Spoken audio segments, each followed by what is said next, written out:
আজ বিকেল 5টা থেকেই বৃষ্টি শুরু হয়েছে।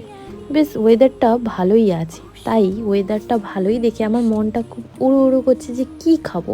তাই জন্য সোজা চলে এলাম রান্নাঘরে। আজ আমি বানাবো বাঁধাকপির পকোড়া। তো পেঁয়াজ লঙ্কা কিছুই দেবো না, শুধুমাত্র বাঁধাকপি কেটেছি একদম ছোট ছোট করে, পরিমাণ মতো বেসন দিয়ে দিলাম, কালো জিরে, লবণ, হলুদ গুঁড়ো, লঙ্কা গুঁড়ো আর একটু খাবার সোডা দিলাম। একটু মুচমুচে হবে বলে জিরে গুঁড়ো আর ধনে গুঁড়ো দিয়ে ভালো করে অল্প অল্প জল দিয়ে মাখিয়ে নিচ্ছি। গ্যাসটা জ্বালিয়ে কড়াই চাপিয়ে দিলাম, রিফাইন তেল দিয়ে দিয়েছি। রিফাইন তেলটাকে ভালো করে গরম করে ছোট্ট ছোট্ট করে পকোড়ার বলের মতো ছেড়ে দিলাম। আর এটা লো ফ্লেমে ভাজলে খুব ভালো হয়, কারণ ভেতর থেকে পকোড়াগুলো ভাজা হবে। আর আমার অলওয়েজ ভেজ পকোড়া খেতেই ভালো লাগে, আমি চিকেন পকোড়া খাই না, অনেক দিন থেকে চিকেনটা ছেড়ে দিয়েছি, তাই জন্য আমি ভেজ পকোড়াটাই খাচ্ছি।